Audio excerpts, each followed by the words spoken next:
Hello friends, welcome to our channel JEE NEET hacks.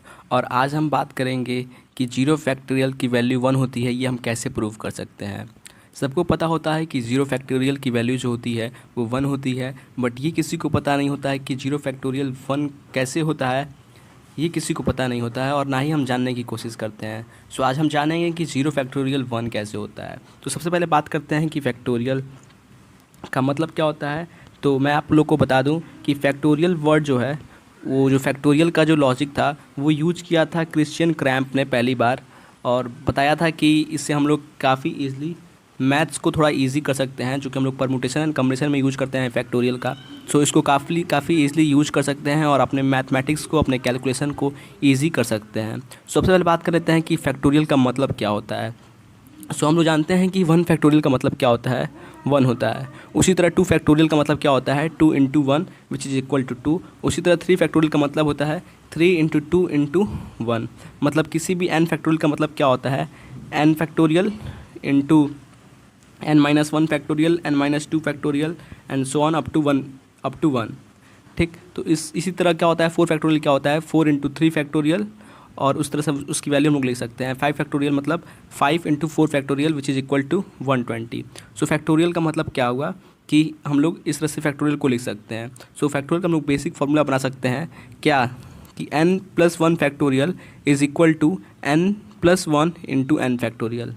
जैसे कि आप अगर कोई 2 फैक्टोरियल का फार्मूला पूछे, 2 फैक्टोरियल की वैल्यू पूछे, सो हम लोग क्या लिख सकते हैं, n की जगह पे 1 लिख सकते हैं। तो 2 फैक्टोरियल कितना आ जाएगा हमारे पास, 2 फैक्टोरियल कितना आ जाएगा, n की वैल्यू अगर हम लोग 1 ले लें तो क्या हो जाएगा, n+1 क्या हो जाएगा, 2 हो जाएगा, और n+1 यहाँ भी क्या हो जाएगा, 2 हो जाएगा।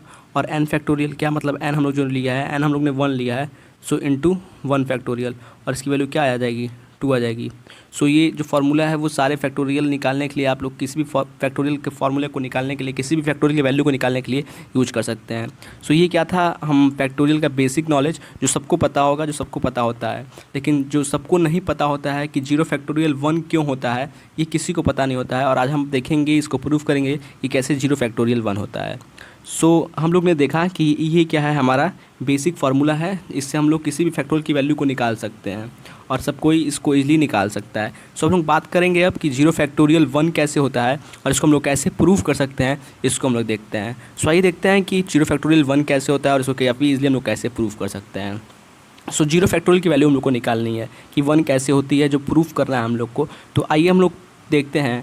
n की वैल्यू हम लोग क्या कर लेते हैं, यहाँ पे n की वैल्यू हम लोग अगर 0 मान लें, n की वैल्यू अगर 0 मान लें और इस फार्मूले में आप लोग अप्लाई कर दें, सो हमारा LHS क्या बन जाएगा, 0 + 1 फैक्टोरियल। दैट मीन्स क्या बन जाएगा, हमारा 1 फैक्टोरियल बन जाएगा। क्या बन जाएगा, 1 फैक्टोरियल बन जाएगा हमारा। क्या बन जाएगा, 1 factorial which is equal to, n की वैल्यू हम लोग ने क्या मानी है, 0 मानी है, तो 0 + 1 क्या हो जाएगा, 1 हो जाएगा, इंटू क्या आ जाएगा, यहाँ पे n की वैल्यू हमने क्या लिया है, 0 लिया है, तो यहाँ पे क्या आ जाएगा, 0 फैक्टोरियल। सो अगर हम लोग 0 फैक्टोरियल को यहीं पे अगर रहने दें, 0 फैक्टोरियल को यहीं पे रहने दें, तो हमारे पास क्या आ जाएगा, 1 फैक्टोरियल अपॉन 1। और हम लोग जानते हैं 1 फैक्टोरियल कितना होता है, 1 फैक्टोरियल हमारे पास क्या होता है, 1 होता है। सो 1 डिवाइडेड बाई 1 हमारे पास क्या आ जाएगा, 1 डिवाइडेड बाई 1 क्या आ जाएगा, हमारे पास 1 आ जाएगा। और इस तरह से जीरो फैक्टोरियल की वैल्यू क्या हो जाती है, 1 होती है। तो हम लोग क्या कह सकते हैं कि जीरो फैक्टोरियल की वैल्यू क्या होती है, 1 होती है। ये क्या है, जो जीरो फैक्टोरियल 1 होता है, हम लोग ने प्रूफ देखा कि कैसे ईजिली हम लोग प्रूफ कर सकते हैं कि जीरो फैक्टोरियल 1 कैसे होता है। जीरो फैक्टोरियल की वैल्यू 1 होती है, ये सबको पता होती है, लेकिन अगर कोई पूछ दे कि जीरो फैक्टोरियल की वैल्यू 1 क्यों होती है, सो ये किसी को पता नहीं होती है और ना कोई बता पाता है। सो इस तरह से हम लोग को पढ़ना चाहिए, ताकि हम लोग ना केवल चीज़ों को रटें, बल्कि समझने की कोशिश करें और बेसिक मैथ को हम अच्छे से तरीके से समझने की कोशिश करें कि आखिर में चीज़ें ऐसी क्यों होती हैं, ये हम लोग को जानना ज़रूरी है। अगले वीडियो में हम लोग देखेंगे कि x की पावर 0 1 क्यों होती है। ये सब बेसिक चीज़ें हैं जो हमारे काम आएंगी। So thank you so much for watching this video. We will back with the next video. So thank you so much for watching this video. Thank you so much.